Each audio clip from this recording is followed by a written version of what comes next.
আদম নবীকে পায়া বুকে জড়ায়া কান্না করে। নবীর ডান দিকে একবার তাকায়, বাম দিকে একবার তাকায়।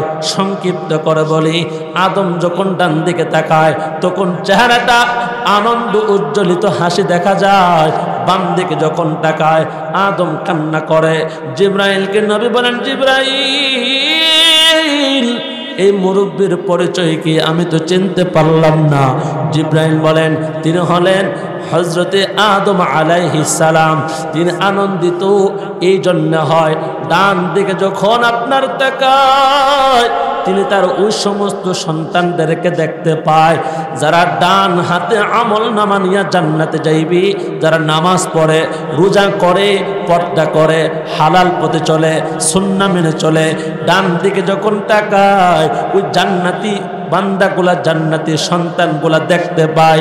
বাম দিকে যখন তাকায় আল্লাহ সমস্ত আদমের জাহান্নামী বান্দা বান্দিদেরকে দেখায়া দেয়। এই জন্যে আদম যখন ডান দিকে তাকায় তখন হাসে, বাম দিকে যখন তাকায় এই জন্য কান্না করে। হযরত জিবরাইল আলাইহিস সালাতু ওয়াস সালাম বলে, আদম আলাইহিস সালাম পয়গম্বরকে বুকের মধ্যে জড়ায়া বলে, হে মুহাম্মদ সাল্লাল্লাহু আলাইহি ওয়াসাল্লাম, আপনি আমার সন্তানদেরকে ডান দিকের আমলওয়ালা হওয়ার জন্য বলবেন। জোরে জোরে কন্যা সুবহানাল্লাহ। ষষ্ঠ আকার আসমানে গেলেন। হযরতে মূসা কালিমুল্লাহর সাথে কথা হয়, সপ্তম আসমানে যায়। এবার আল্লাহর পয়গম্বর ইব্রাহিম খলিলুল্লাহর সাথে সাক্ষাৎ হয়, লম্বা ঘটনা। এবার সিদরাতুল মুনতাহার মধ্যে পয়গম্বর পৌঁছে যায়। 7টা আসমান শেষ হয়ে গেল। এমন একটা শূন্যস্থান সিদরাতুল মুনতাহা, এমন একটা জায়গা বড়ই গাছের মতন। জায়গাটার নিচ এবং উপর, নিচটা হলো জমিনের দিক, উপরটা হলো আল্লাহর আরশের দিক। সুবহানাল্লাহ। সিদরাতুল মুনতাহা মানে একটা বর্ডার। এই বর্ডারের উপরে আল্লাহর আরশ, নিচে হলেন 7 আসমান 7 জমিন। সিদরাতুল মুনতাহার মধ্যে পয়গম্বর আলাইহিস সালাতু ওয়াস সালাম তাকায় দেখি অসংখ্য অগণিত ফেরেশতা। অনেক কিছু দেখলেন। সংক্ষিপ্ত কথা, সিদরাতুল মুনতাহার নিচের যে ফেরেশতারা আছে এরা উপরে যাইতে পারে না, উপরের ফেরেশতা যারা আছে এরা নিচে নামতে পারে না। পয়গম্বর এবার জিবরাইলকে নিয়া, জিবরাইলকে সাথে নিয়া এবার রফ বাহনের মধ্যে উঠলেন আল্লাহর সান্নিধ্যে যাওয়ার জন্যে। কিছু দূর সামনে যাওয়ার পর বিশাল এক কলম দেখতে পাইলেন। এবার নবী বলেন, জিবরাইল বিশাল কলমটা কিসের কলম? জিবরাইল আলাইহিস সালাতু ওয়াস সালাম বলেন, জমিনটা যেই দিন আল্লাহ বানাইছে, আসমান যেই দিন বানাইছে, ফেরেশতা যেই দিন বানাইছে, মানব যেই দিন বানাইছে, লৌহ কলম যা কিছু বানাইছে, আউয়ালু মা খালাকাল্লাহুল কলম, আল্লাহ সব কিছু বানাইবার পূর্বে এই কলমটাকে সৃষ্টি করেছে। জোরে করে সুবহানাল্লাহ। ওই জায়গার নাম হলো সফিরুল আকলাম। কলমের বহুবচন হলো আকলাম। কলমটা এত বড় যে কলম দিয়ে আল্লাহ সমস্ত বান্দার ভাগ্য লেখছে। সুবহানাল্লাহ কইতেন না? আমাদের তকদিরে ভালো মন্দ যা কিছু আছে এগুলো লেখছেন কে? আল্লাহ। যা কলম দিয়ে লেখছে তাই আমাদের জীবনে পাওয়ার, তাই হারাইবার। জন্ম লেখছে, মৃত্যুও লেখছে, শান্তিও লেখছে, অশান্তিও লেখছে। যেই নবীকে আল্লাহ জান্নাত আর জাহান্নাম ভ্রমণ করাইলেন তিনি এমন একজন নবী, শ্রেষ্ঠ নবী, দু জাহানের বাদশা নবী মুহাম্মদুর রাসূলুল্লাহ। সকলে পড়েন সাল্লাল্লাহু আলাইহি ওয়াসাল্লাম। তিনি আমাদের নবী, আমরা এই নবীর উম্মত। নবীও দামি, উম্মত দামি, নবীও শ্রেষ্ঠ, উম্মত শ্রেষ্ঠ। জোরে কন্যা সুবহানাল্লাহ। ওয়ামা আরসালনাকা ইল্লা রাহমাতুল লিল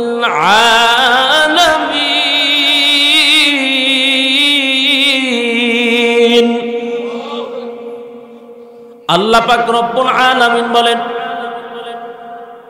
পয়গম্বর আমি আপনাকে দুনিয়াতে রহমত হিসেবে প্রেরণ করছি। নবী तमाम পৃথিবীর মাখলুক আর মানব জিন ইনসান সমস্ত সৃষ্টিকুলের জন্য নবী হলেন রহমত। মুমিনের জন্য যেমন রহমত, কাফেরের জন্য নবী রহমত। যেরকম সুবহানাল্লাহ। ডানে বামে যদি ভূমিকা নিয়ে আলোচনা করতে চাই লম্বা হয়ে যাবে। যেহেতু এই রজব মাসের 26 তারিখের রজনীতে আল্লাহ তাআলা তার হাবিব তার রাসূলকে মেরাজ করাইছিলেন। আমার ভাইয়েরা, মেরাজ থেকে কিছু আলোচনা আপনাদের সামনে তুলে ধরতে চাই। পবিত্র কোরআনে আল্লাহ তাআলা বলেন, সুবহানাল্লাযী আসরা বিআবদিহি লাইলাম মিনাল মাসজিদিল হারাম লাইলাম মিনাল মাসজিদিল হারাম ইলাল মাসজিদিল আকসাল্লাযী বারাকনা হাওলাহু লিনুরিয়াহু মিন আয়াতিনা ইন্নাহু হুয়াস সামিউল বাসীর।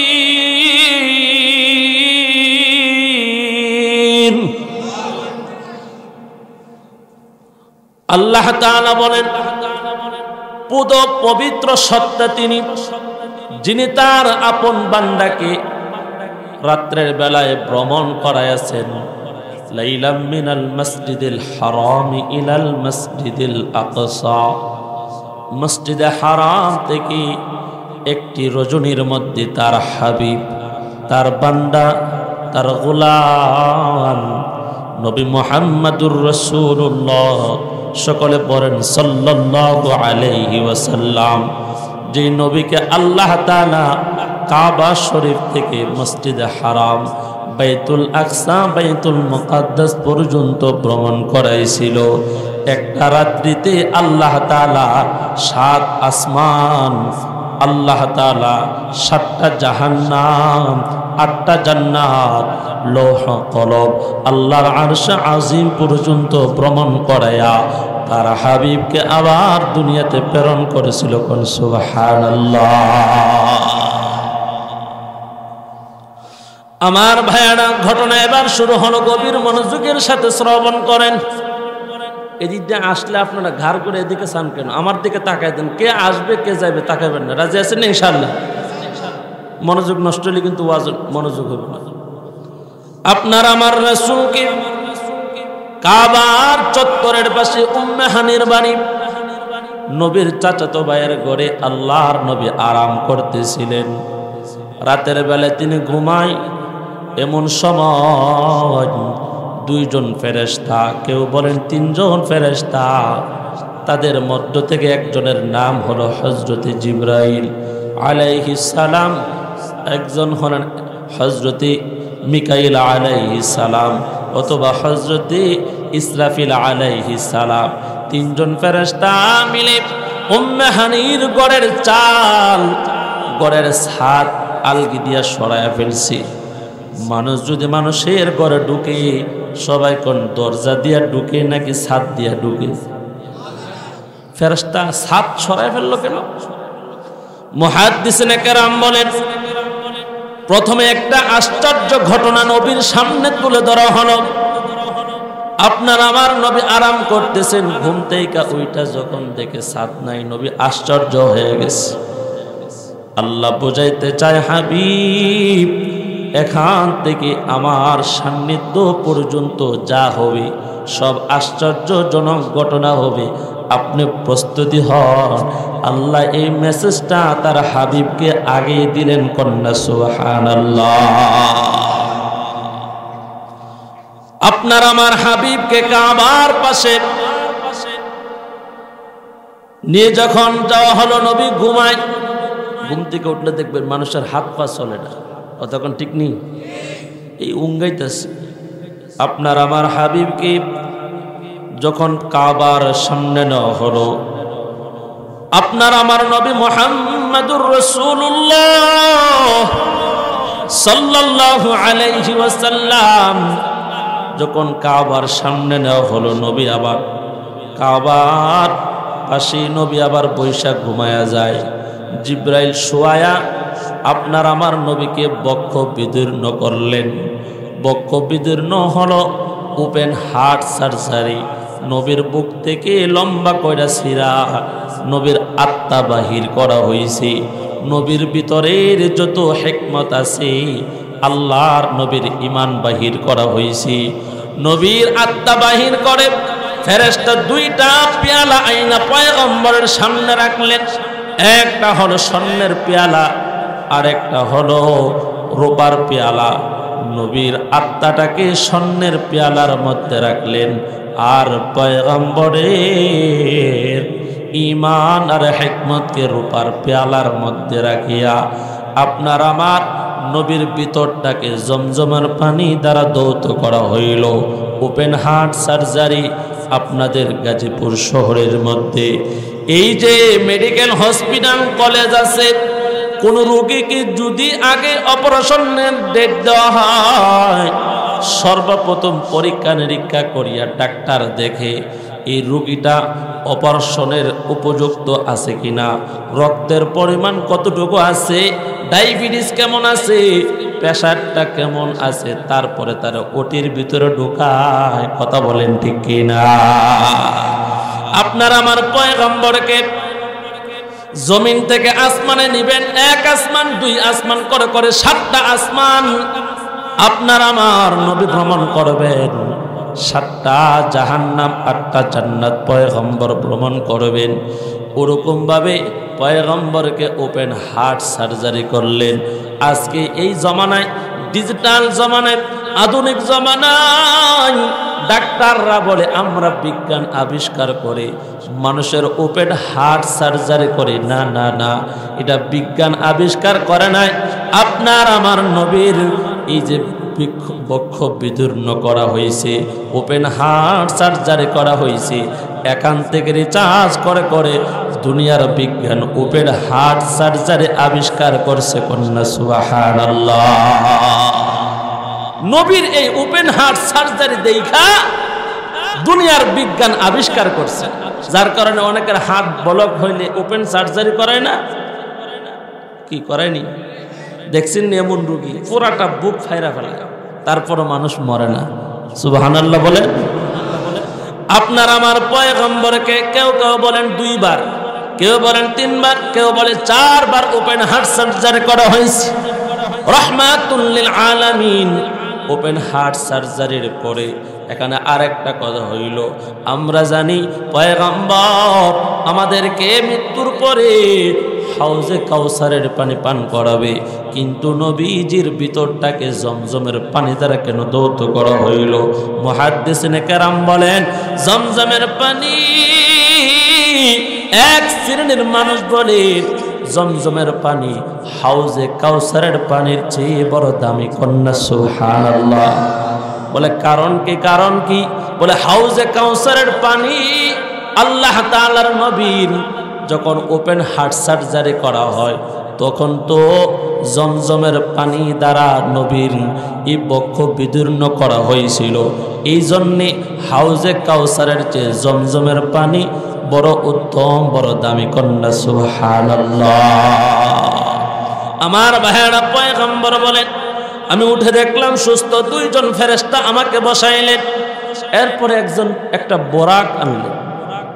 বোরাক বলা হয় একটা সওয়ারির নাম, যেরকম গাধা, ঘোড়া, এই সমস্ত প্রাণীর উপরে মানুষ সওয়ারি হয়ে সফর করে না, এইটার নাম হলো বোরাক। এই বোরাক শব্দটা বারকুন থেকে, বারিকুন, বোরাক, বারকুন শব্দের অর্থ হইল বিদ্যুৎ। বারকুন শব্দের অর্থ কি? বিদ্যুৎ। বিদ্যুৎ যদি আপনি এখানে লাইন দেন মুহূর্তের ভিতরে খুব দ্রুত এটা অনেক দূরে চলে যায়। কথা কোন ঠিক কিনা? আমার ভাইয়েরা, সংক্ষিপ্ত কথা, এই বোরাক একটা দ্রুতগামী একটা পশু, যে পশুর মধ্যে পয়গম্বর বোরাকের উপর সওয়ারি হইয়া আল্লাহর আরশ পর্যন্ত ভ্রমণ করছেন। সামনে আরে অনেক কথা আছে। বুরাক আসলেন, বলেন যে হুজুর বুরাকটা কেমন? বলে এটা ঘোড়ার মতন, না ঘোড়া না গাধা, এমন একটা প্রাণী দেখতে ঘোড়া বোঝা যায় কিন্তু এটা ঘোড়া না। কন্যা সুবহানাল্লাহ।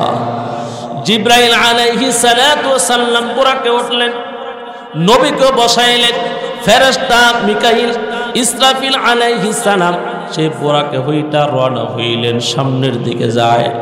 বুরাকটা এমন যখন উপরের দিকে ওঠে, রাহমাতুল লিল আলামিন নবী বলেন আমি তাকায়া দেখলাম ওই বুরাকের পা গুলা নিচের দিকে জমায়া নেয়, আবার যখন নিচের দিকে নামে বুরাকের পা চারটা নিচের দিকে দিয়া দেয়।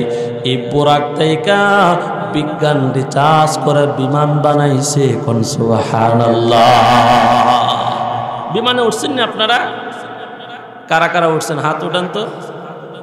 মাশাআল্লাহ। এই যে বিমানে উঠছেন, বিমানের চাকা আছে না? বিমান যখন উপরে ওঠে চাকাগুলা দেখবেন আস্তে করে উপরে উঠে যায়, যখন নিচে নামে আবার চাকাগুলা নিচের দিকে দেয়। কন্যা সুবহানাল্লাহ। এই বুরাক থেকে আবিষ্কার করলেন বিজ্ঞান বিমান। কন্যা সুবহানাল্লাহ। আমার ভাইরা রাহমাতুল লিল আলামিন বুরাকের উপর সওয়ার হয়ে সামনের দিকে অগ্রসর হচ্ছে। কিছু দূর সামনে যাওয়ার পর রাহমাতুল লিল আলামিনকে জিব্রাইল বলে, ও পয়গম্বর আপনি নামেন। নবী তাকায় দেখে বিশাল একটা সাদা চাদর বিছানো, ওই চাদরের মধ্যে পয়গম্বর নামলেন।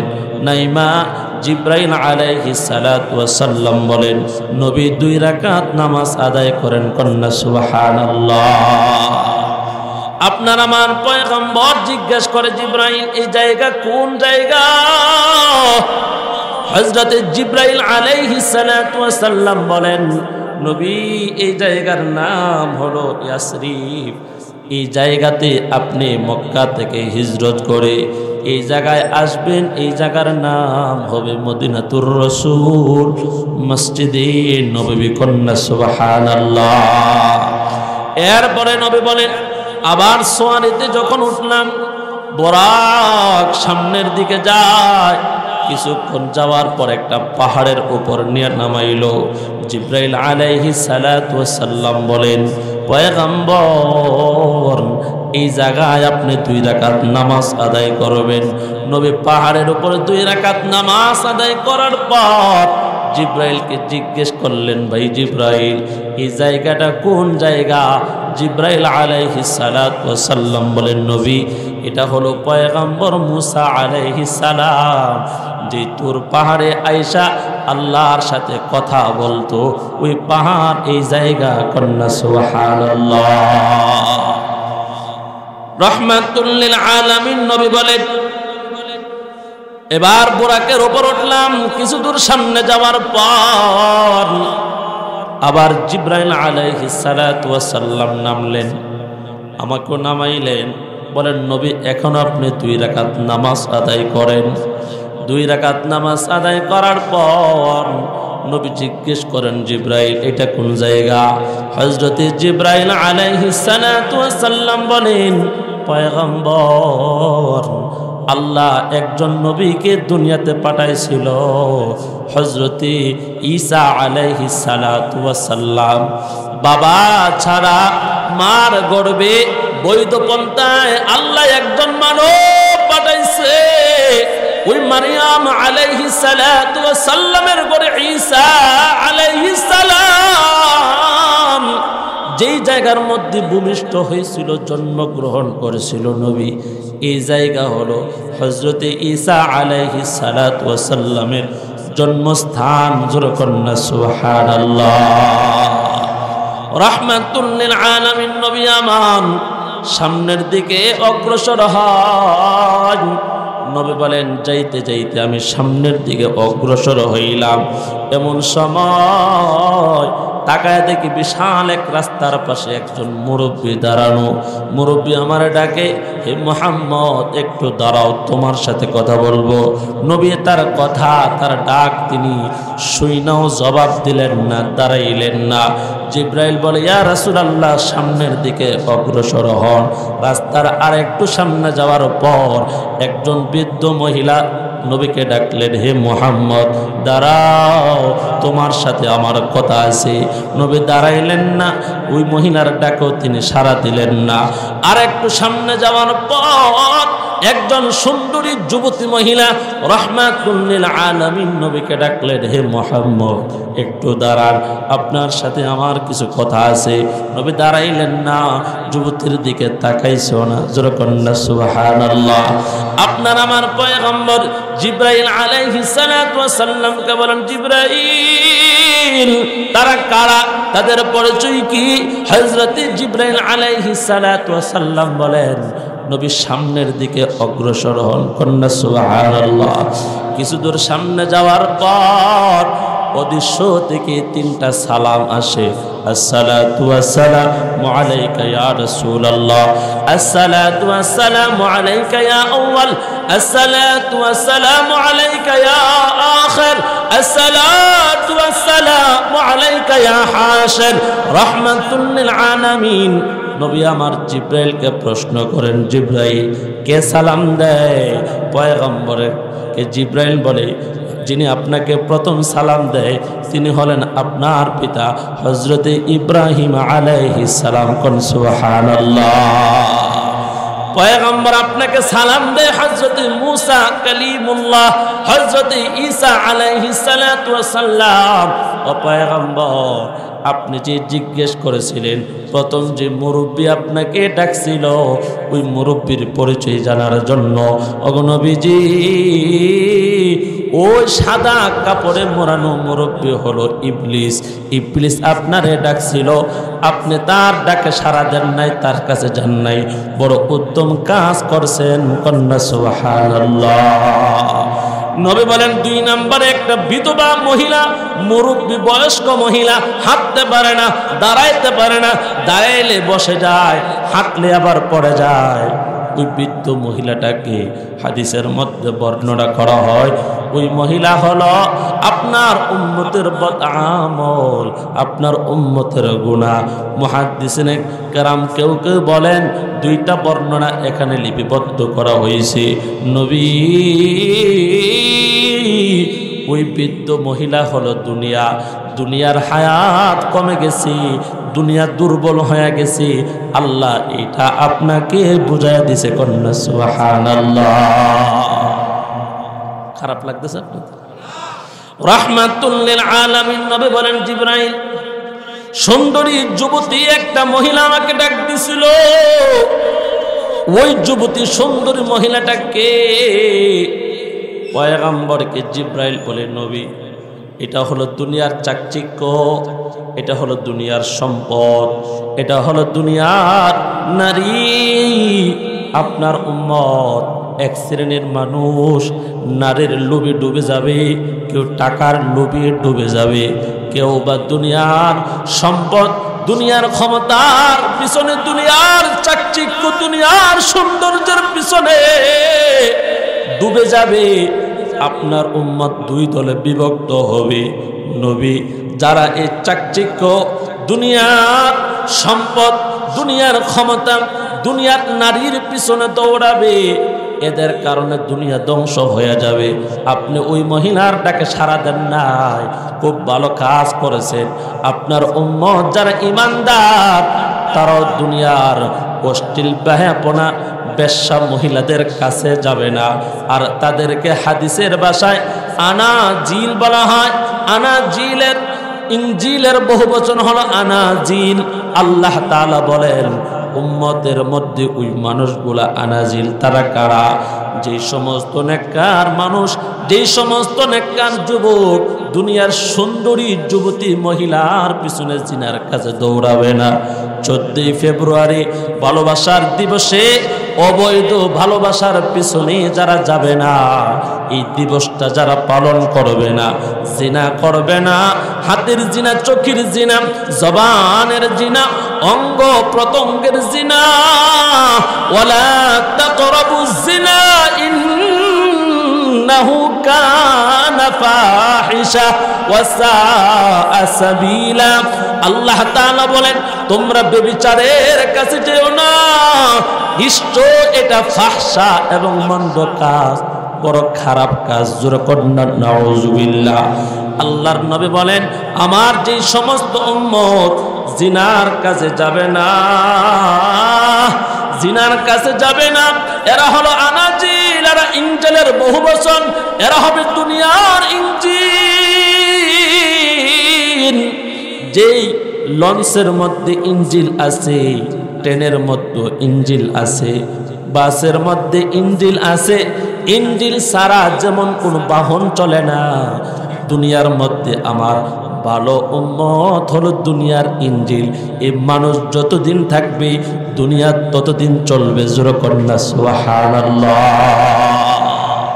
এই ভালো মানুষগুলা পবিত্র চরিত্র, নারীর লোভ, সম্পদের লোভ, টাকার লোভ, ক্ষমতার লোভ, দুনিয়ার চাকচিক্যর লোভ ছেড়ে যারা আল্লাহর জান্নাতের লোভ করে, যারা আল্লাহর ভালোবাসার লোভ করবে, রাসূলের ভালোবাসার লোভ করবে, আল্লাহর রাসূলের ভাষায় তারা হলো ইঞ্জিল। ইঞ্জিল না থাকলে যেমন গাড়ি চলে না, ভালো মানুষ না থাকলে দুনিয়া অচল হয়ে যাবে, কিয়ামত হয়ে যাবে। কথা বলেন ঠিক কিনা? আল্লাহর রাসূলকে জিবরাইল বলে, রাসূল আপনি এই রমণী সুন্দরী যুবতীর মহিলার ডাকে সাড়া না দিয়ে বড় উত্তম কাজ করছেন। কন্যা সুবহানাল্লাহ। রাহমাতুল লিল আলামিন বলেন, জিবরাইল আমাকে বললেন সামনের দিকে অগ্রসর হওয়ার জন্য। বুরাক সামনের দিকে যখন অগ্রসর হয়, আমার ভাইয়েরা, সামনে যাওয়ার পর আমি দেখতে পাইলাম, নবী বলেন, এক শ্রেণীর মানুষ, একজন মানুষ দাঁড়ায় আছে, বিশাল একটা পাথর হাতের মধ্যে নিয়ে। আরেকটা মানুষ তার সামনে তার মাথাটাকে নিচু করে দেয়। দাঁড়ানো মানুষটা ওই নিচু মানুষটার মাথার মধ্যে যখন আঘাত করে, তার মাথা চূর্ণ বিচূর্ণ হয়ে যায়, রক্তগুলা জমিনের মধ্যে পড়ে। এমন ঘটনা দেখে রাহমাতুল লিল আলামিন জিবরাইলকে প্রশ্ন করলেন, জিবরাইল এরা কারা? জিবরাইল বলে, নবী সামনের দিকে অগ্রসর হন। কন্যা সুবহানাল্লাহ। নবী বলেন, সামনের দিকে যাইতে লাগলাম, এমন সময় আমি তাকায়া দেখলাম বিশাল একটা গর্ত, গর্তের ভিতরে আগুন ধাউ ধাউ করে জ্বলতেছে। রাহমাতুল লিল আলামিন নবী কর, ওই গর্তের মধ্যে আমি এক শ্রেণীর যুবক আর যুবতীকে উলঙ্গ অবস্থায় আগুনের মধ্যে পড়তে দেখলাম। আগুনের মধ্যে এমন ভাবে জ্বলতেছে, চিৎকারের আওয়াজ। ওই আগুনের শিকার সাথে এরা উপরের দিকে একবার উঠে নিচের দিকে যায়। জিবরাইলকে প্রশ্ন করেন, নবী জিবরাইল এরা কারা? আপনার আমার পয়গম্বরকে জিবরাইল আলাইহিস সালাতু ওয়াস সালাম বলেন, নবী সামনের দিকে অগ্রসর হন। নবী সামনের দিকে যায়, গিয়ে দেখে রক্তের একটা দরিয়া, ওই দরিয়ার মধ্যে একটা মানুষ হাবুডুবু খাচ্ছে। ওই দরিয়ার পাড়ের মধ্যে ওঠার জন্য পাড়ের মধ্যে আরেকটা মানুষ পাথর নিয়ে দাঁড়ায় আছে। ওই মানুষটা যখন পাড়ের কাছাকাছি যায়, এমন সময় তার মাথার মধ্যে একটা আঘাত করে, মাথাটা চূর্ণ বিচূর্ণ হয়ে যায়, আবার নদীর মাঝখানে চলে যায়। জোরে কন্যা নাউজুবিল্লাহ। জিবরাইল আলাইহিস সালাতু ওয়াস সালামকে নবী প্রশ্ন করলেন, জিবরাইল তারা কারা? নবী বলেন, সামনের দিকে অগ্রসর হন। জিবরাইল বলে, নবী সামনের দিকে আগান। রাহমাতুল লিল আলামিন সামনের দিকে যায়, গিয়ে দেখে এক শ্রেণীর মহিলা, যাদের স্তনের মধ্যে জাহান্নামের শিকল পেঁচায়া আগুনের মধ্যে দাঁড়ায়া তাদেরকে শাস্তি দিচ্ছে। জোরে জোরে কন্যা নাউজুবিল্লাহ। আমার নবী বলেন, জিব্রাইল এরা কারা? জিব্রাইল বলে, নবীর সামনের দিকে অগ্রসর হন। আপনার আমার পয়গম্বর সামনে যাওয়ার পর গিয়ে দেখলেন এক শ্রেণীর মানুষ, তারা নিজেদের সামনে গোশত পাকানো বোনা মাংস রাখা আছে, আর একটা পাত্রের মধ্যে কাঁচা গোশত রাখা আছে। ওই মানুষগুলা ভালো গোশতগুলা না খায়া কাঁচা গোশতগুলা খায়। জোরে জোরে নাউজুবিল্লাহ। জিব্রাইল প্রশ্ন করেন, জিব্রাইলকে নবী প্রশ্ন করেন, জিব্রাইল এদের পরিচয় কি, এরা কারা? জিব্রাইল আলাইহিস সালাতু ওয়াস সালাম বলেন, নবী সামনের দিকে অগ্রসর হন। জোরে জোরে কন্যা সুবহানাল্লাহ। আপনার আমার পয়গম্বর সামনের দিকে অগ্রসর হয়। নবী গিয়ে দেখেন এক শ্রেণীর মানুষ যাদের গালগুলা করাত দিয়ে কাটা হচ্ছে, এভাবে চিরতেছে। নাউজুবিল্লাহ কর।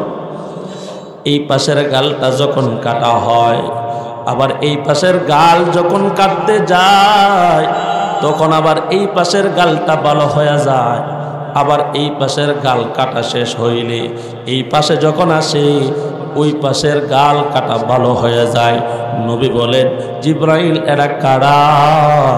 জিব্রাইল বলেন, নবী এবার শুনেন, প্রথম যে উম্মতকে দেখলেন নিজের মাথার মধ্যে পাথরের আঘাত, এরা ওই সমস্ত উম্মত যারা দৈনিক নামাজ ছেড়ে দেয়, ইচ্ছাকৃতভাবে নামাজ ছেড়ে দেয়, কিয়ামত পর্যন্ত এদের মাথার মধ্যে এইভাবে পাথরের দ্বারা আঘাত করে এদের মাথা চূর্ণ বিচূর্ণ করা হবে। যখন নাউজুবিল্লাহ।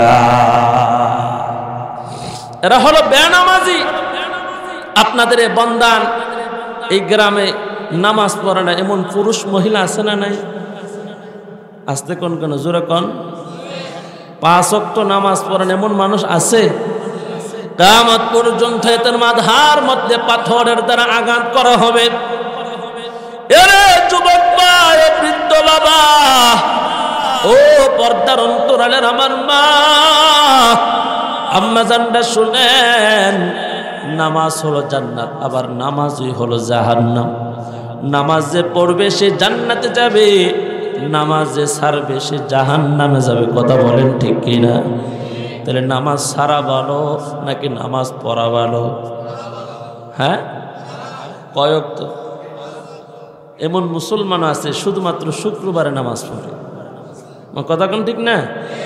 একদম 5 বেলা ফইরা আবার দুয়ার মধ্যে কান্নাকাটি করে, আর এবারটা শুক্রবারে নামাজ পড়া আসে সবার শেষে, যায় সবার আগে। কথা কোন ঠিক কিনা? এত সহজ জান্নাত, এত সহজ। আল্লাহ এই নামাজকে দৈনিক কয় ওয়াক্ত ফরজ করছে? আমরা পড়িনি 5 ওয়াক্ত, সবাই পড়েনি। সবাই যদি 5 ওয়াক্ত নামাজ পড়তাম, ফজরের সময় ইমাম মুয়াজ্জিন একা নামাজ পড়তো। কথা কোন ঠিক না? জুমার দিন মসজিদে মুসল্লি বেশি হয় নাকি ফজরের সময়? তাহলে ফজরের সময় এই মানুষগুলো সব গুরুস্থানে গিয়ে ঘুমাইতে। হ্যাঁ, কথা কোন ঠিক না? ফজরের সময় এরা কই থাকে? যার যার ঘরে থাকে না? এই বন্দান এই মসজিদের মহল্লা এরা বসবাস করে না? তাহলে ফজরের সময় নামাজ পড়া আল্লাহ মাফ করে দিব সিদ্দিকা। ওই দিন এক হুজুর ওয়াজ করতেছে যে সকালবেলা সফরের হালাতে যখন এক গ্যাস পাম্পে গেছে নামাজ পড়ার লেগে, আমরা প্রায় সময় রাস্তার মধ্যে ফজর পড়তে হয়, কেন আপনারা তো আইন না হুজুর 10টার আগে দেন না। তো যাই হোক, গিয়া দেখে ট্যাপের পানি এত ঠান্ডা ঠান্ডা। তো ড্রাইভার নামাজ না পড়া বাইরে তা ঘুরতেছে, কই কিরে তুই নামাজ পড়বি না? হুজুর যেই ঠান্ডা পানি।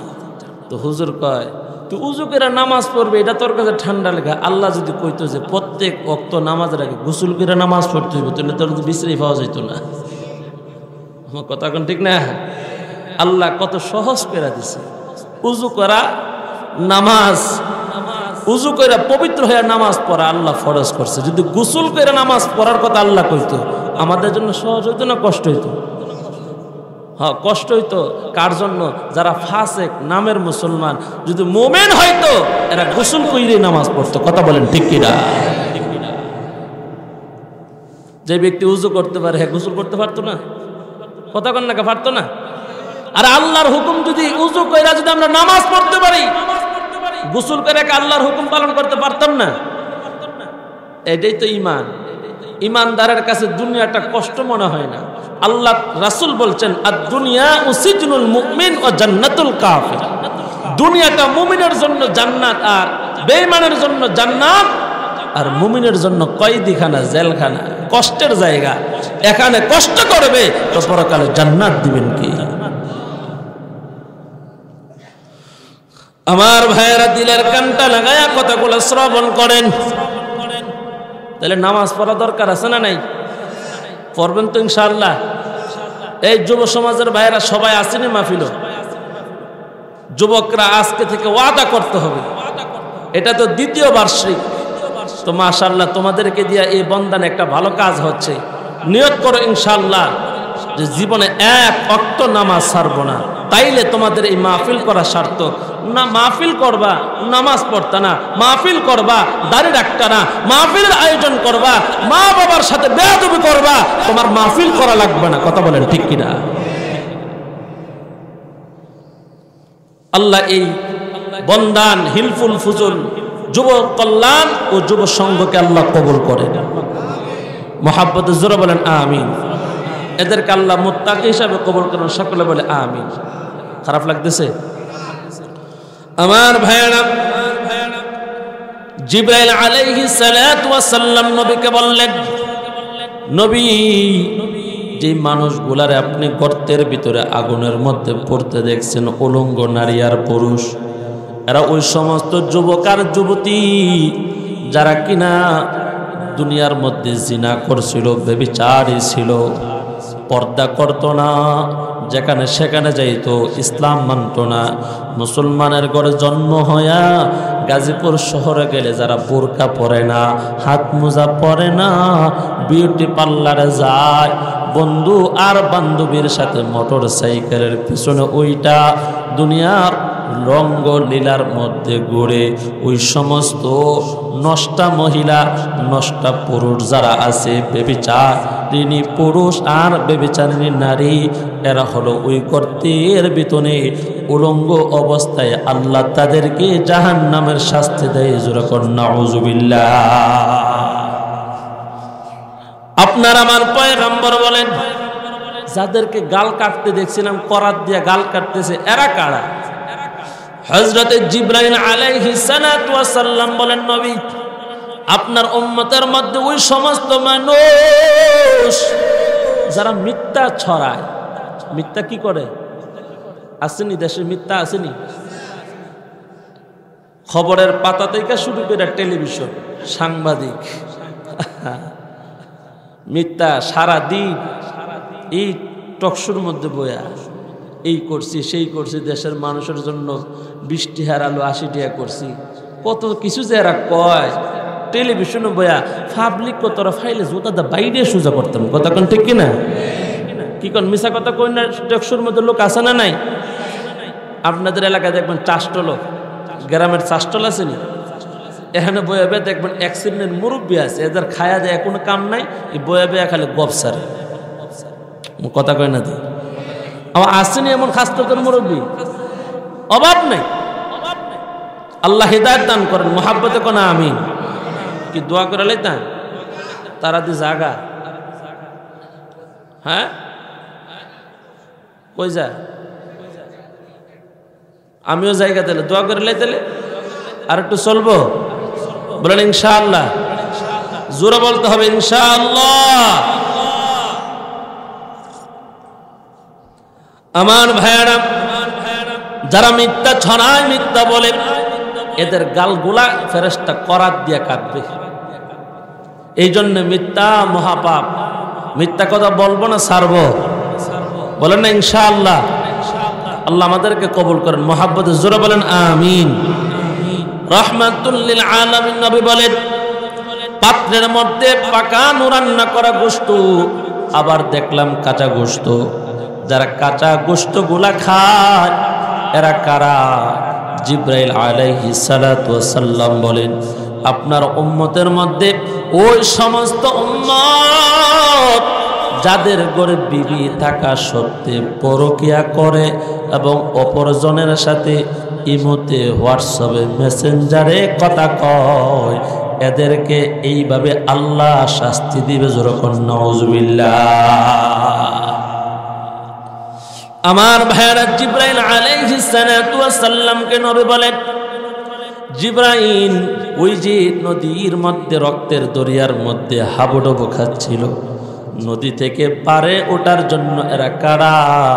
জিবরাইল আলাইহিস সালাতু ওয়াস সালাম বলেন, নবী আপনার উম্মতের মধ্যে ওই সমস্ত মানুষ যারা দুনিয়ার মধ্যে সুদ খাইতো, সুদের সাক্ষী থাকতো, সুদ আনতো, সুদ দিত যারা, এরাদেরকে আল্লাহ কিয়ামত পর্যন্ত এইভাবে শাস্তি দিত। যেরকম নাউজুবিল্লাহ। বন্দানে সুদের কারবার করে এমন মানুষ আছে না নাই? ও কতক্ষণ না আছে না নাই? আহা, হাওলাত নাই, কর্জে হাসানা নাই। ভাই যদি ভাইয়ের কাছে গিয়ে কয়, বড় ভাই আপনার ভাতিজারে একটু সৈদি পাঠান, 2 লাখ টাকা দেন না, না করতে দেন, আমি তো খায়া বাসি না। কতক্ষণ ঠিক না? তো বিকালবেলা বেড়া গিয়া নিজের বউরে ফাটাইছে, ভাই সাহেবকে একটু বুঝে কো না। তো ভাই সাহেবের কাছে গিয়া ছোটো ভাইয়ের বউকে দিয়েছে, ভাই সাহেব দরকারও বছর শেষে 2 লাখে 50 করে 1 লাখ দিলাম। আচ্ছা দেখালে তাহলে কারোর কাছে পাওয়া যায় না। কথা কয় না গা, এমন বাটফার আসেনি, কেউর কাছে পাওয়া না, হের কাছেই আছে। আগে তো ভাই হাওলাত চাইছে, এই জন্য দিত না। অহনজন একটু লাগাইয়া দিব, তো দেখালে কেউ তো পাওয়া যায় না। এমন বাটফার সমাজ আছে না নাই? অভাব নেই। আল্লাহ হিদায়াত দান করেন, মহাব্বত বলে না আমি। এই সমস্ত সুদখোর, এই সমস্ত ঘুষখোর, এদের কারণে আজ সমাজে পর্যায়ে হাসানা, একে অপরকে উপকার করাটা এটা মানুষ ভুলেই গেছে। কথা বলেন ঠিক কিনা? আল্লাহর নবীকে জিবরাইল আলাইহিস সালাতু ওয়াস সালাম বলেন, পয়গম্বর আর হলো ওই সমস্ত মানুষ যারা দুনিয়ার মধ্যে সুদের কারবার করত, রাহমাতুল লিল আলামিন বলেন, হাসরের ময়দানে এক শ্রেণীর মানুষ, এদের পেট হবে ডুলের মতন, জাবারের মতন। ডুল আর জাবার চিনেন না আপনারা? আপনাদের এলাকায় কি বলে? ওই যে জমিন থেকে ধান আইন না উঠায় রাখি, এটা কি কয়? ডুল। আল্লাহর নবী বলেন, সুদখোরের পেটগুলো ডুলের মতন হবে, কিন্তু ডুলটা গ্লাসেরও হবে, ভিতরে যা আছে সব দেখা যাবে। এত বড় বড় বড় বিষাক্ত সাপ পেটের ভিতরে থাকবে, মানুষ দেখায় বুঝবি এরা বন্ডানের সুদখোর। জোরে কর নাউজুবিল্লাহ। আমাদের পেটের ভিতরে এক শ্রেণীর কৃমি আছে নি, কৃমি বুঝেন না আপনারা? ছোট বড় 2 শ্রেণীর কৃমি আছে। আমাদের এই পেটটা চামড়ার না হয়ে গোস্তের না, যদি গ্লাসের হইতো, ভিতরে কি আচরণ আছে বাইরে তো দেখা যাইত না। মরার পরে সুদখোরের পেটটারে আল্লাহ ডুলের মতন বানাইব, কিন্তু এটা চামড়ার গোস্তের হইতো না, এটা এমন গ্লাসের, বাহির থাইকা মানুষ দেখাই বুঝবে এরা সুদখোর। জোরে কর না নাউজুবিল্লাহ। সুদ খাইবেন না ছাড়বেন? সবাই কইতো না, বলে হচ্ছে এত সহজ, 10 লাখ টাকা লাগাই রাখছি, মাগুমা বছরে কতলা টেহাই, মরার পরে বুঝবা কতলা ফিটা কবর দেয়। কথা কয় না কা? সুদখোর এমন কঠিন অবস্থা। আহা, যদি ওয়াজ করতেছে দীর্ঘ সময়, যারা সুদ খায় এরা জানে কবরে গেলে শাস্তি হবে। আমি ছোটবেলায় আমার খালাম্মার বাড়িতে গেছি ওয়াজ করতাম। সকালবেলা, আগে তো এখন তো গাড়ি নিয়ে আসি, ওই সময় রাতে থাকতাম। সকালবেলা ওইটা দেখি উড়ানের মধ্যে, বাড়ির উড়ান আছে না, এই জায়গার মধ্যে সুদখোরেরা খুব চেঁচামেচি করতেছে। আমি খালাম্মার বললাম, খালাই এরা কারা? শুনো না কি কয়। তো সুদখোর যে বেটা টেহা দিছে আর যে বেটা নিছে, আজকে শেষ লেনদেন, মানে আজকে এটা ক্লোজ হয়ে যাবে। তো মনে করেন 1 লক্ষ টাকা যাওই নিছিল বেচারা, লাভে আসলে দেওয়ার পরে 1000 টাকা কম দিছে। কথার কথা আর কি, যে সুদ খায় হ্যাঁ বলে, তুমি যে আমার 1000 টাকা কম দিলা, মরার পরে কি ফেরেশতা 1000 টাকার ফিটা গণ্য কম দিব? বুঝেন না মনে কথা? কিতা বুঝছেন? যে বেটা সুদ দেয় হ্যাঁ কইতেছে, তুমি যে আমার 1000 টাকা কম দিলা, মরার পরে ফেরেশতা যে ফিটাটি শুরু করবে, 1000 টাকার ফিটা কি গণ্য কম দিবনি? নাউজুবিল্লাহ না মুহদা? আবার জোরে কন্যা নাউজুবিল্লাহ। তাইলে বোঝা যায় যে সুদ খায় জানে মরার ফলে ফিটা কতক্ষণ, ঠিক না? যে নামাজ পড়ে না হেও জানে যে নামাজ না পড়লে কবরের শাস্তি আছে না নাই। যেই মহিলাটা বুরকা ছাড়া, ওড়না ছাড়া, স্বামীর অনুমতি ছাড়া মানিব্যাগটা কান্দুলি যদুপুর জায়গা, এরাও জানে বেপরদায় গেলে কবরে ফিটা আছে না নাই। সব জান না হইন, হ্যাঁ, সব ধরনের নাফরমানি করতেছি। তবে যেই বান্দা বুঝে, আল্লাহ যাকে বুঝ দেয়, এই কোরআনের মাহফিল থেকে কেউ যদি তওবা করে, আমার আগে যিনি আলোচনা করছেন তিনি তওবার কথা বলছেন, আল্লাহর কাছে খালেস নিয়তে তওবা করলে গুনাহগুলি মাফ করে দিবেন কে? আমার ভাইরা, জিবরাইল আলাইহিস সালাতু ওয়াস সালাম বলেন, নবী বলেন ইয়া রাসূলুল্লাহ, জিবরাইল আলাইহিস সালাতু ওয়াস সালাম বলেন ইয়া রাসূলুল্লাহ, সামনের দিকে অগ্রসর হন। সামনে যাইতে যাইতে নবী বলেন আমাকে একটা মসজিদের মধ্যে নিয়ে যাওয়া হলো।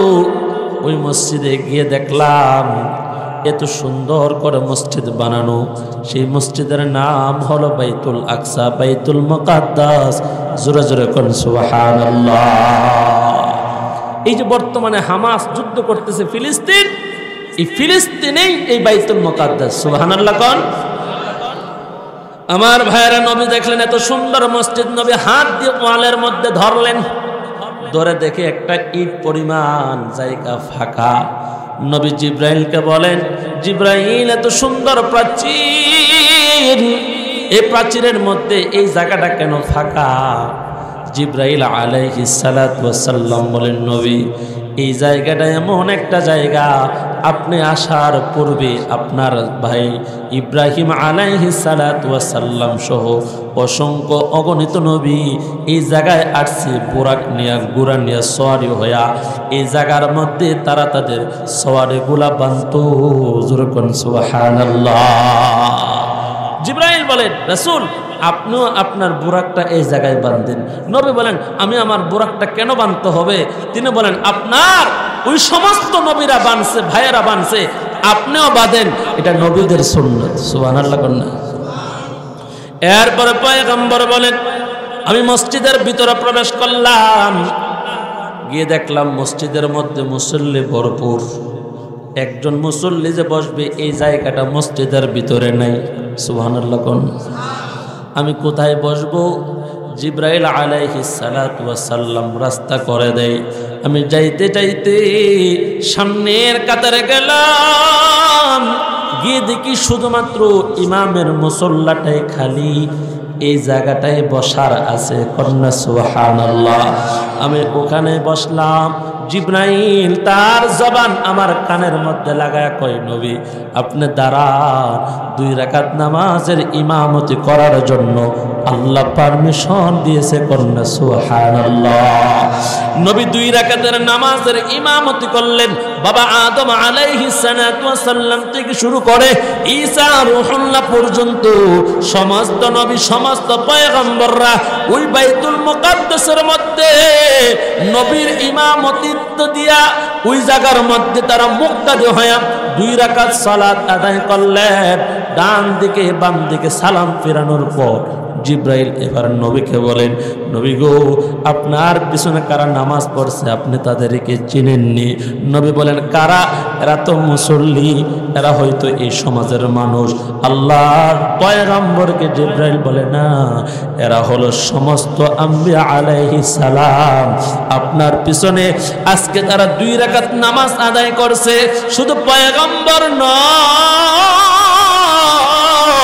বাইতুল মুকাদ্দাসের আশেপাশে অসংখ্য অগণিত লক্ষ কোটি কোটি ফেরেশতা আপনার সাথে নামাজ আদায় করছে। কন্যা সুবহানাল্লাহ। নামাজ শেষ হয়ে গেল। আপনার আমার পয়গম্বর তাকায় দেখে মসজিদের এক কোণার মধ্যে কয়েকজন বসে আছে। জিব্রাইল আলাইহিস সালাতু ওয়াস সালাম নবীকে বলেন, চলেন। বলে, কোথায়? দাওয়াতে তাবলীগের মেহনতের বাইরা দেখবেন এশারের পরে মসজিদের কোণার মধ্যে বৈশা আমল করে। কথা কোন ঠিক কিনা? হযরত ইব্রাহিম আলাইহিস সালাম, হযরত মূসা আলাইহিস সালাতু ওয়াস সালাম হযরতে ঈসা আলাইহিস সালাতু ওয়াস সালাম সহ অনেক অসংখ্য অগণিত নবীরা ওই জায়গার মধ্যে বসিয়া তারা নবীকে সংবর্ধনা দেওয়ার জন্য আলোচনা করতেছেন। ওই সমাজটা, ওই মিটিংটা, ওই কওম, ওই জায়গাটা পরিচালনা যিনি করেন, ওই জলসার পরিচালক হলেন হযরতে ইব্রাহিম আলাইহিস সালাম। তিনি মুসা আলাইহিস সালাতু ওয়াস সালামকে কথা বলার জন্য দিলেন। ঈসা আলাইহিস সালাম সবাই কথা বললেন। সমাপনী বক্তব্য দিবেন হযরতে ইব্রাহিম আলাইহিস সালাম। তিনি বলেন, হে আমার পয়গম্বর ভাইরা শুনেন, আজকের এই মজলিসের সমাপনী বক্তব্য দিবে আখির জামানার পয়গম্বর নবী মুহাম্মদুর রাসূলুল্লাহ সুবহানাল্লাহ। নবী এত চমৎকার সুন্দর একটা বক্তব্য দিলেন। এই চমৎকার সৌন্দর্য বক্তব্য শুনিয়া ইব্রাহিম খলিলুল্লাহ তিনি বলেন, আলহামদুলিল্লাহ, আমার আল্লাহ পাকের শুকর যে রব আমাকে এমন একটা সন্তান দান করছে। সবাই বলেন না, মুসলিম জাতির পিতার নাম কি? এই জাতির পিতার নাম কি? ইব্রাহিম আলাইহিস সালাতু ওয়াস সালাম বলেন, আমাকে যে আল্লাহ এমন একটা যোগ্য সন্তান দিছে, এই জন্য আল্লাহর শুকরিয়া আদায় করে ইব্রাহিম বলে, হে আমার ভাইয়েরা শুনেন, তিনি যে আখির জামানার নবী, কেন আল্লাহ শেষ নবী বানাইছি, আজকের এই সুন্দর বক্তব্য আর উপস্থাপনার মধ্যে বোঝা যায় তিনি একমাত্র শেষ নবী হওয়ার যোগ্য। কন্যা সুবহানাল্লাহ। নবী এত চমৎকার একটা বক্তব্য দিয়েছিল। ইব্রাহিম আলাইহিস সালাতু ওয়াস সালাম বলে যে নবীর এই বক্তব্য শুনেই বোঝা যায় আল্লাহ তাকে কেন শ্রেষ্ঠ বানাইছে। কন্যা সুবহানাল্লাহ। কি শেষ করে দিতাম?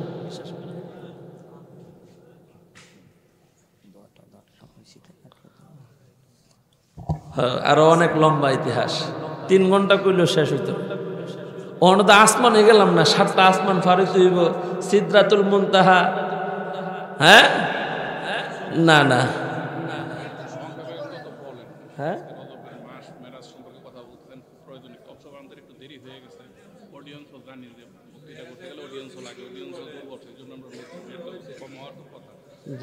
আল্লাহর পয়গম্বরকে জিবরাইল আলাইহিস সালাতু ওয়াস সালাম একটা বাহনের উপরে সওয়ার করে নাই। হাদিসের মধ্যে 5টা বাহনের কথা উল্লেখ হয়। জোরে কন্যা কয়টা? 1 নাম্বার হলো বোরাক, 2 নাম্বার হলো জিনা। জিনা বলা হয় একটা লিফট, যে লিফটের মধ্যে সিঁড়ি আকারে পয়গম্বর আসমানে ভ্রমণ করছে। কন্যা সুবহানাল্লাহ। 3 নাম্বার হলো ফেরেশতাদের ডানা। 4 নাম্বার হলো জিব্রাইল আলাইহিস সালাতু ওয়াস সালামের ডানা। 5ম নাম্বারে হলো পয়গম্বর রফরফ নামক বাহনে যখন চড়ে তিনি লাওহে মাহফুজ আল্লাহ পাকের আরশ আযমে চলে যায়। কন্যা সুবহানাল্লাহ। হযরত জিব্রাইল আলাইহিস সালাতু ওয়াস সালাম বুরাকের উপরে পয়গম্বরকে বসায়া যেমনি ভাবে অসুস্থ রোগীকে ওয়েল চেয়ারের মধ্যে বসায়া লিফটের ভিতরে ঢুকায়া মানুষ নিচতলা থেকে 5 তলায় উঠে যায়। কথা কোন ঠিক না?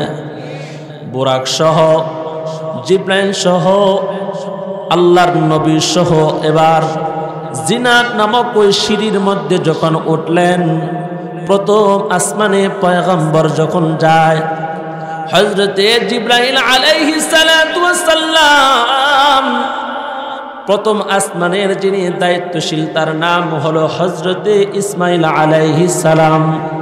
ফেরেশতার নাম হলো ইসমাইল।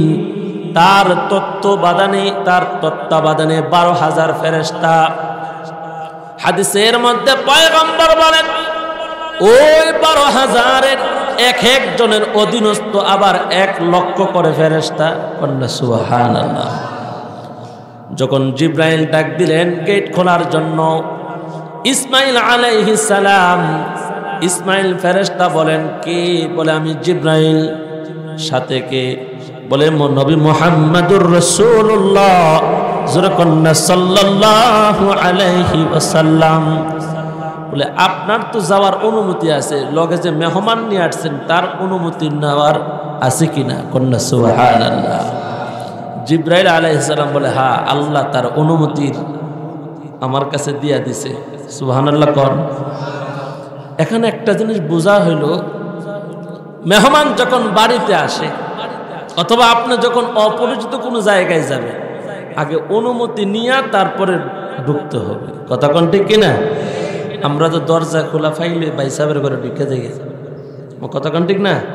ঘরের ভিতরে মা মেয়ে বৈশা কথা বলে, আপনি কাশ নাই, গলা জারা নাই, সালাম নাই, কালাম নাই, সুন্দর করে দরজা খোলা পাইছেন আর আপনি ঢুকে গেছেন। কথা কোন ঠিক নেই?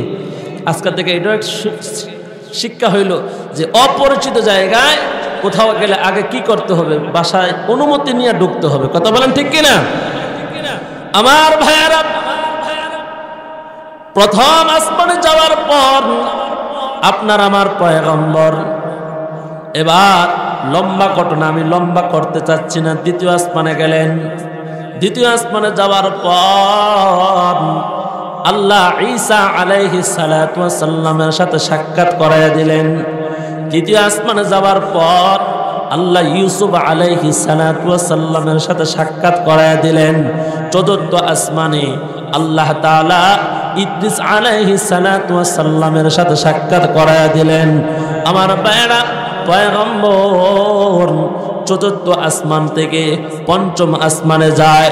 আল্লাহ তাআলা তার হাবিব, তার পয়গম্বরকে হযরতে ঈসা আলাইহিস সালাতু ওয়াস সালাম, ইউসুফ আলাইহিস সালাতু ওয়াস সালাম এইভাবে এক একজন নবীর সাথে সাক্ষাৎ করায়া দেয়। আদম নবীর সাথে পঞ্চম আসমানে সাক্ষাৎ হয়। আদম নবীকে পায়া বুকে জড়ায়া কান্না করে। নবীর ডান দিকে একবার তাকায়, বাম দিকে একবার তাকায়। সংক্ষিপ্ত করে বলি, আদম যখন ডান দিকে তাকায় তখন চেহারাটা আনন্দ উজ্জ্বলিত হাসি দেখা যায়। বাম দিকে যখন তাকায় আদম কান্না করে। জিবরাইলকে নবী বলেন, জিবরাইল, এই মুরব্বীর পরিচয় কি? আমি তো চিনতে পারলাম না। জিবরাইল বলেন, তিনি হলেন হযরতে আদম আলাইহিস সালাম। তিনি আনন্দিত এই জন্য হয়, ডান দিকে যখন আপনার তাকায় তিনি তার ওই সমস্ত সন্তানদেরকে দেখতে পায় যারা ডান হাতে আমল নামা নিয়ে জান্নাতে যাইবি, যারা নামাজ পড়ে, রোজা করে, পর্দা করে, হালাল পথে চলে, সুন্নাহ মেনে চলে। ডান দিকে যখন তাকায় ওই জান্নাতি বান্দাগুলা, জান্নাতি সন্তানগুলা দেখতে পায়। বাম দিকে যখন তাকায় আল্লাহ সমস্ত আদমের জাহান্নামী বান্দা বান্দিদেরকে দেখায়া দেয়। এই জন্যে আদম যখন ডান দিকে তাকায় তখন হাসে, বাম দিকে যখন তাকায় এই জন্য কান্না করে। হযরত জিবরাইল আলাইহিস সালাতু ওয়াস সালাম বলে, আদম আলাইহিস সালাম পয়গম্বরকে বুকের মধ্যে জড়ায়া বলে, হে মুহাম্মদ সাল্লাল্লাহু আলাইহি ওয়াসাল্লাম, আপনি আমার সন্তানদেরকে ডান দিকের আমল ওয়ালা হওয়ার জন্য বলবেন। জোরে জোরে কন্যা সুবহানাল্লাহ। ষষ্ঠ আকার আসমানে গেলেন। হযরতে মূসা কালিমুল্লাহর সাথে কথা হয়। সপ্তম আসমানে যায়। এবার আল্লাহর পয়গম্বর ইব্রাহিম খলিলুল্লাহর সাথে সাক্ষাৎ হয়। লম্বা ঘটনা। এবার সিদরাতুল মুনতাহার মধ্যে পয়গম্বর পৌঁছে যায়। 7টা আসমান শেষ হয়ে গেল। এমন একটা শূন্যস্থান সিদরাতুল মুনতাহা, এমন একটা জায়গা বড়ই গাছের মতন। জায়গাটার নিচ এবং উপর, নিচটা হলো জমিনের দিক, উপরটা হলো আল্লাহর আরশের দিক। সুবহানাল্লাহ। সিদরাতুল মুনতাহা মানে একটা বর্ডার। এই বর্ডারের উপরে আল্লাহর আরশ, নিচে হলেন 7 আসমান 7 জমিন। সিদরাতুল মুনতাহার মধ্যে পয়গম্বর আলাইহিস সালাতু ওয়াস সালাম তাকায় দেখি অসংখ্য অগণিত ফেরেশতা। অনেক কিছু দেখলেন। সংক্ষিপ্ত কথা, সিদরাতুল মুনতাহার নিচের যে ফেরেশতারা আছে এরা উপরে যাইতে পারে না, উপরের ফেরেশতা যারা আছে এরা নিচে নামতে পারে না। পয়গম্বর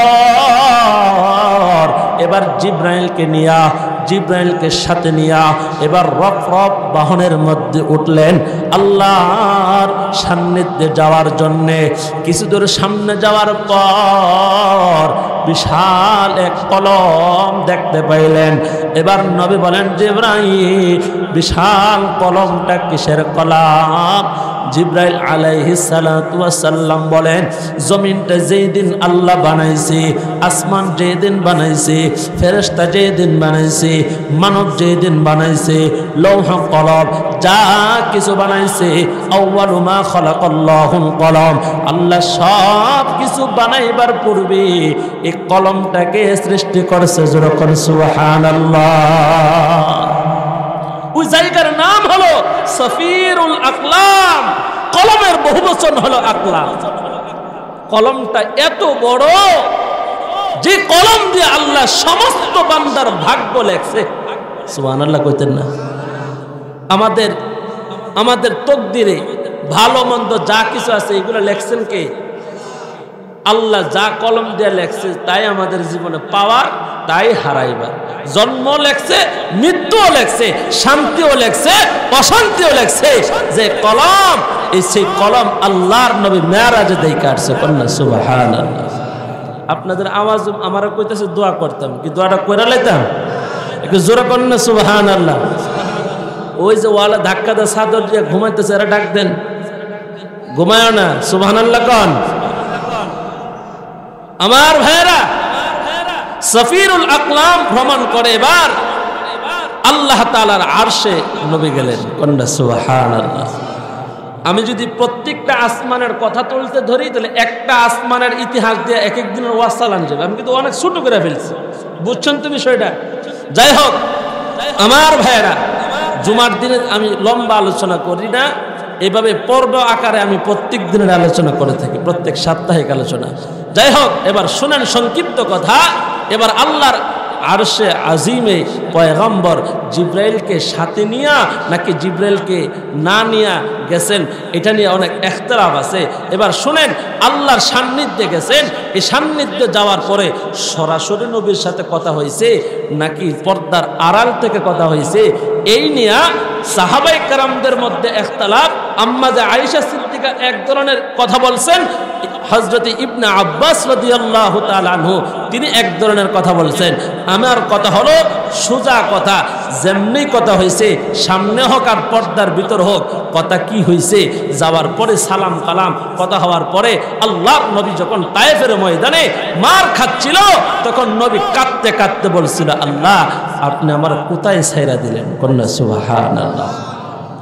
আল্লাহ তাআলাকে যখন পয়গম্বর দুনিয়ার তায়েফের বেঈমানদের পাথরের আঘাত সহ্য করতে না পারে নবী কান্না করে আর বলে, আল্লাহ আপনি আমাকে কোথায় ছেড়ে দিলেন?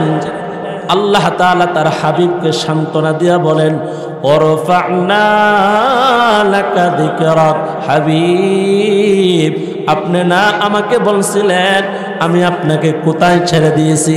আমি আপনাকে ছেড়ে দেই নাই। তামাম পৃথিবীর মানুষের মধ্যে আপনার আলোচনা, আপনার শান আমি আল্লাহ বুলন্দ করে দিয়েছি, উঁচু করে দিয়েছি। কন্যা সুবহানাল্লাহ। আজানের মধ্যে নবীর নাম, কালিমার মধ্যে নবীর নাম, হজ করতে গেলে রাসূলের ওই রওজা শরীফ। আমার ভাইয়ারা, ইকামতের মধ্যে নবীর নাম। আল্লাহ যেখানে তার হাবিবও সেখানে। জোরে কন্যা সুবহানাল্লাহ। আল্লাহ সান্ত্বনা দিয়া সংক্ষিপ্ত আকারে শুনো, 50 ওয়াক্ত নামাজ তার হাবিবকে হাদিয়া দিলেন। জোরে কোন কয় ওয়াক্ত? 50 ওয়াক্ত নামাজ নিয়া নবী আনন্দ হইয়া এবার ষষ্ঠ আসমানে চলে আসলেন। এবার ষষ্ঠ আসমানে আইসা পয়গম্বর মুসা আলাইহিস সালাতু ওয়াস সালাম বলেন, হে হাবিবুল্লাহ একটু দাঁড়ান, বড় আনন্দ দেখা যাচ্ছে। কি নিয়ে আইছেন? কি নিয়ে আইছেন? দেখবেন মা যখন নানার বাড়িতে যায়, সন্তান আসলেই বলে, নানার বাড়িতে কি আনছো? কথা কোন ঠিক না? ব্যাগ তালাশ করে বস্তার ভিতরে কি তা আছে, রাখ দেখাচ্ছি তো।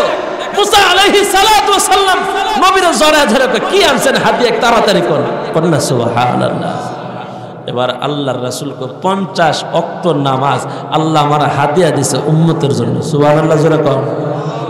যে বাটফার উম্মত 5 ওয়াক্ত নামাজ পড়ে না হেরে 50 ওয়াক্ত দিলে অবস্থাটা কি হইতো? কথা কয় না তো হে পড়তো যে নামাজ পড়ে না হে কি মুমিন না বাটফার? আর জোরে কর না মুমিন না বাটফার? ওরে বাটফার কি বাটফার? বড় বাটফার। আল্লাহকে যে ধোঁকা দেয় সে কি ছোট বাটফার না বড় বাটফার? ইমাম সাহেব কয় কি ও নামাজ আইন নাকি? হুজুর কয়েন না মাজাটা ব্যথা, ডাক্তাররা দেখাইলে একবার সুস্থ করে ফেরামো। এর মাজা ব্যথা এ গরু দোয়ানের থেকে শুরু করে জমিনের কাম, সংসারের কাম, দোকানদারি, ব্যবসা প্রতিষ্ঠান সব চালায় খালে মসজিদ আইলে এর মাজাটা ব্যথা করে। কথা কয় না কে? আসেনি এমন মুসলমান বন্দার নাই মনে হয়? তাহলে হ্যাঁ ছোট বাটফার না বড় বাটফার? আর জোরে কর বড় বাটফার। আমার ভাইয়েরা অনেকে কষ্ট পাইতেছে, আহারে কই আয়া ধরা পড়লাম হুজুর আমরা বাটফার বানাইলো। আপনারা কালকার থেকে 5 ওয়াক্ত নামাজ পড়লেই তো মুমিন। কথা কোন ঠিক না? 5 ওয়াক্ত নামাজ যারা পড়ে এরা জান্নাতি, আর যারা নামাজে ফাঁকি দেয় এরা বড় বাটফার। এরা কি? আল্লাহ আমাদেরকে সবাইকে নামাজি বান্দি হিসাবে কবুল করেন, বলে আমিন। মহিলা আছে নাকি আশেপাশে? হ্যাঁ মহিলা প্যান্ডেলও আছে। ও এদের মধ্যে অনেকে আছে 5 ওয়াক্ত নামাজ পড়ে, আবার অনেকে আছে নামাজ ছাড়ে। কতক্ষণ ঠিক না? তো এই মা বোনটা যারা আছেন আপনারা নামাজ পড়বেন না ছাড়বেন একটু এখন থেকে নিয়ত করেন। বহুত তো ফাঁকি দিছেন সংসারের কাজে। অনেক জামাই খানা টানা পরে রান্না করে আগে নামাজটা পড়ালো, কয় খানাটা একটু দেরি হইলে তো বুঝুন যাইব, একটা ধমক মারবো, মানে একটা উসিলা আর কি ফাঁক করতে করতে। আচ্ছা এই সমাজে স্বামীর খেদমত করে, 3 বেলা খাবার রান্না করে স্বামীরে খাওয়ায়, সংসার দেখভাল করে, নামাজও পড়ে, এমন ভালো মহিলা সমাজে নাই? আর জোরে কন্যা আছে না নাই? তাহলে যেই মহিলা স্বামীরে ধমক করে নামাজের কথা বললে ছোট বাটফার না বড় বাটফার নি? বড় বাটফার নি, বড় বাটফার নি। আল্লাহরে যে ধোঁকা দেয়। মাগো আপনার মতন একটা মহিলা ছিল খাদিজা, আল্লাহর হুকুম মাইনেই তো জান্নাতের সুসংবাদ পেয়েছে। সুবহানাল্লাহ কন্যা।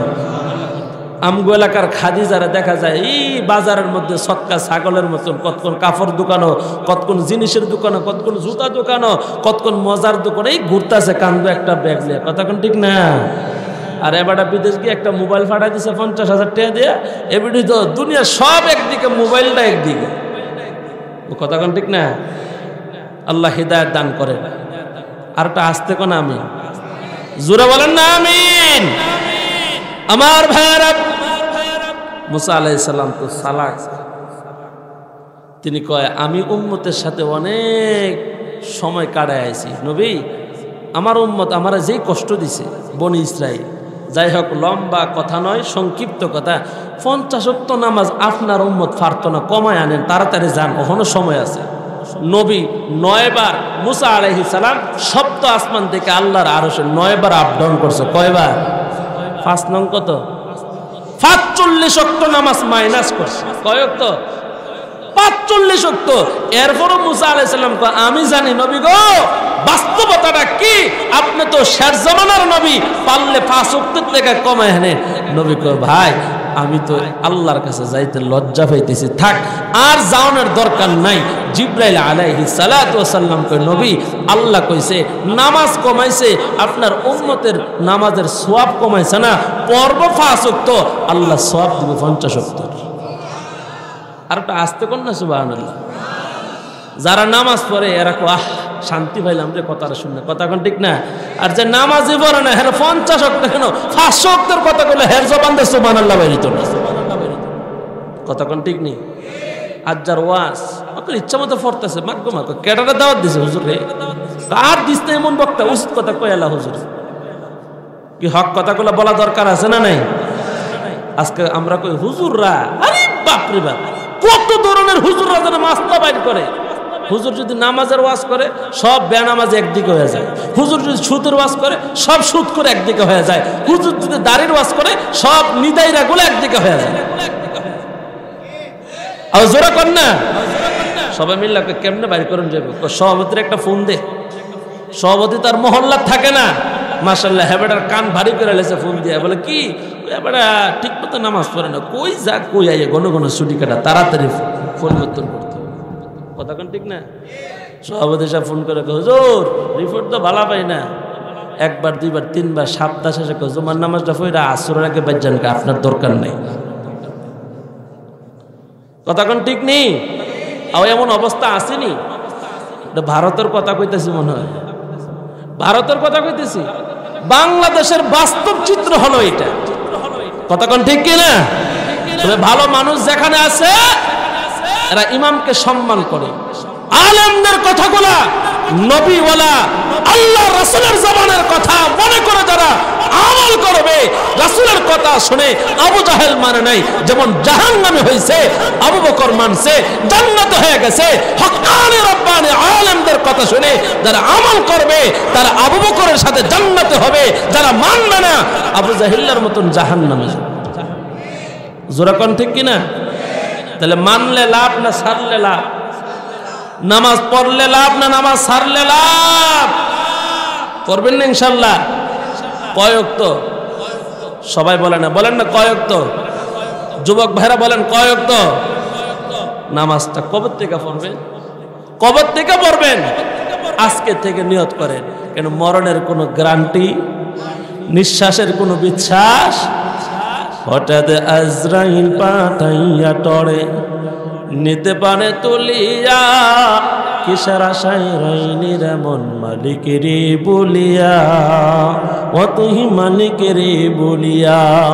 হঠাৎ আজরাইল পাঠাইয়া টরে নিতে পারে তুলিয়া, কিসের আশায় রইনির মন মালিকেরে বলিয়া, ও তুই মালিকেরে বলিয়া।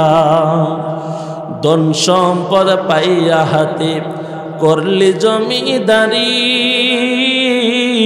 ক্ষমতার অহংকারে করলে বাহাদুরি, ও তুই করলে বাহাদুরি। ও তোর রেশমি পোশাক সোনার আংটি, ও তোর রেশমি পোশাক সোনার আংটি নেবে স্বজনরা কুনিয়া, কিসের আশায় রইলে মন মালিকেরে বলিয়া। আমাদের সকলের মালিককে ক্ষণে ক্ষণে কবরে ডাকে, আইরে আমার বাড়ি, মাটির উপর থাকবি রে তুই দিন দুয়েকে চারি, ও তুই দিন দুয়েকে চারি। ক্ষণে ক্ষণে কবরে ডাকে, আইরে আমার বাড়ি, মাটির উপর থাকবি রে তুই দিন দুয়েকে চারি, ও তুই দিন দুয়েকে চারি। আসতে তোর হবে একদিন, আসতে তোর হবে একদিন সাদা কাফন পরিয়া, কিসের আশায় রইলি রে মন মালিকেরে বলিয়া।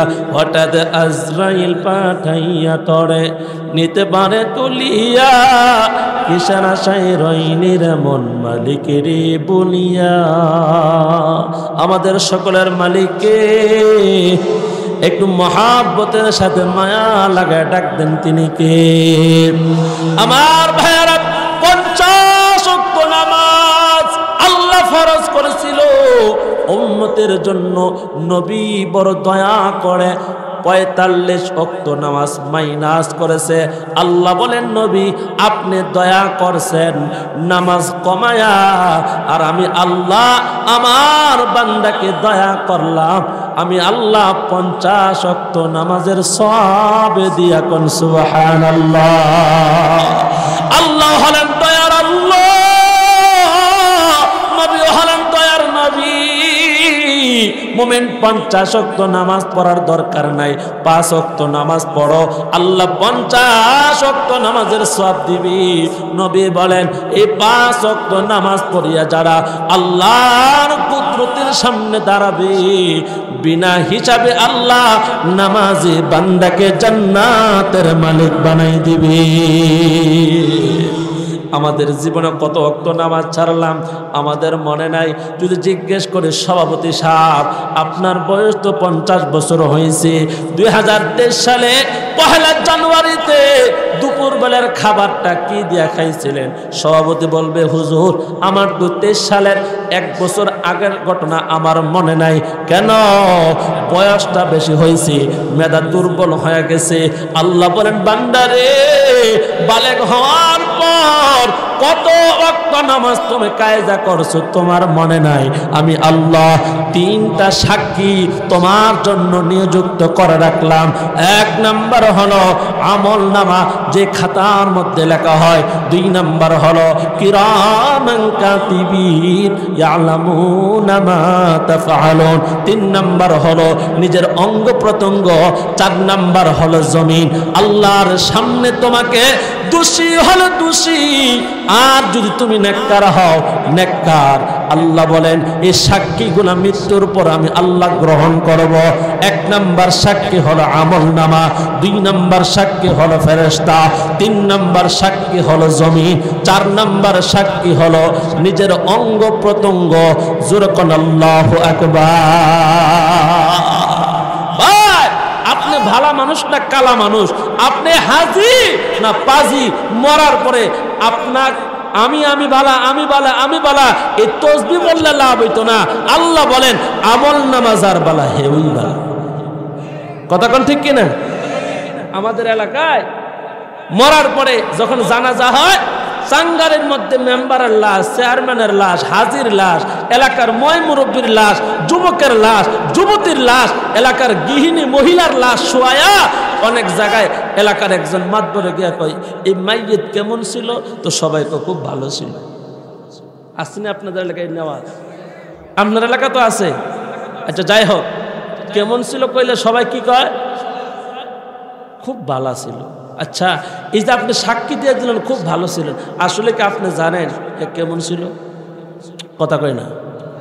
আর আমি হ্যাঁ বাহ্যিক এই 3 হাত বডি আপনি দেখছেন, রাতের বেলা কি করছে, আপনার চোখের আড়ালে গিয়ে সে কি করছে আপনি কি জানেন?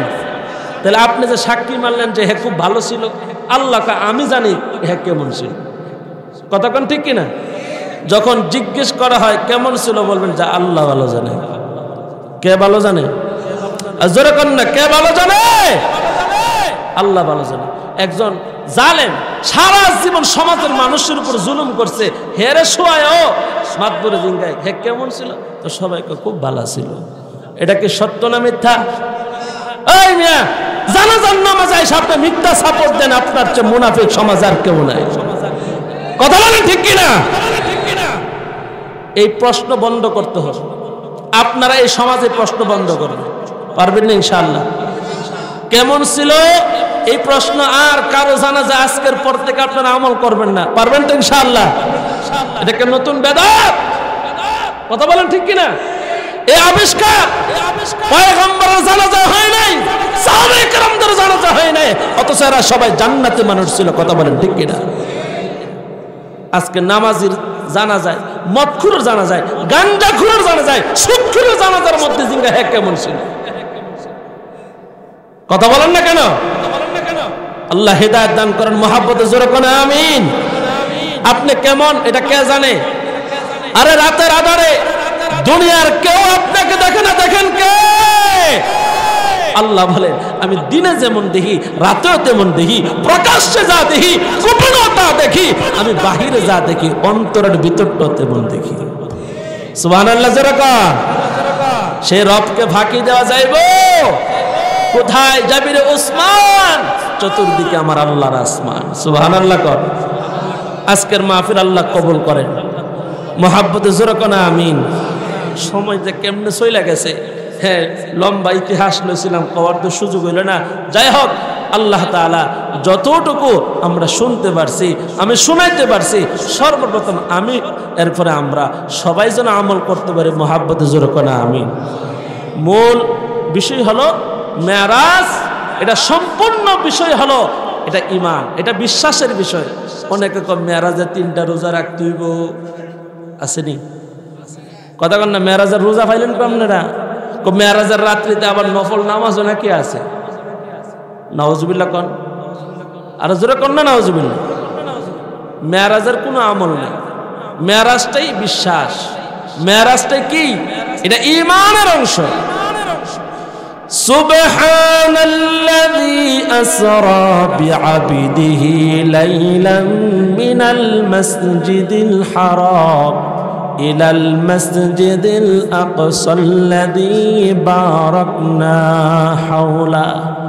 মসজিদে হারাম থেকে মসজিদে আকসা পর্যন্ত যে বান্দাকে আল্লাহ এক রাত্রিতে সফর করাইছিল, এই রাত্রের এই মেরাজকে যদি কেউ অস্বীকার করে, অবিশ্বাস করে, সে কাফের হয়ে যাবে। যেরকম নাউজুবিল্লাহ। আর বাইতুল মুকাদ্দাস থেকে আল্লাহর আরশ পর্যন্ত যদি কেউ অবিশ্বাস করে, সে ফাসিক হবে, সে কাফের হবে। কেন? মুফাসসিরিন কেরাম বলেন, মসজিদ হারাম থেকে মসজিদ আকসা পর্যন্ত এটা আল্লাহর কোরআনের আয়াত দ্বারা প্রমাণিত। কন্যা সুবহানাল্লাহ। কোরআনের আয়াতকে কেউ অস্বীকার করলে সে কি ফাসিক হবে না বেঈমান হবে? এই জন্য বুঝতে হবে। বুঝাইবার অনেক কথা ছিল, ইনশাআল্লাহ এলাকার উলামায়ে কেরাম আছেন, আপনাদের মসজিদের যোগ্য ইমাম ও খতিব আছেন, ওনারা আলোচনা করবেন, মেরাজের আলোচনা করে আল্লাহ তাআলা যেন আমাদের ঈমানকে বৃদ্ধি করে, আমলকে বৃদ্ধি করে, গুনার জন্য তওবা করে কবরে যাওয়ার তৌফিক দান করে। সকলে বলে আমিন। আমার ভাইয়েরা, যতটুকু আলোচনা করলাম, আলোচনার শেষ কথা হলো, নামাজ ছাড়া জান্নাতে যাওয়া যাইব? ইনশাআল্লাহ নামাজ পড়বো তো ইনশাআল্লাহ। আল্লাহ আমাদের সবাইকে নামাজি বানায় দেন, বলে আমিন। দুরূদ শরীফ পড়ে আল্লাহুম্মা সাল্লি আলা মুহাম্মদ ওয়া আলা আলি মুহাম্মদ কামা সাল্লাইতা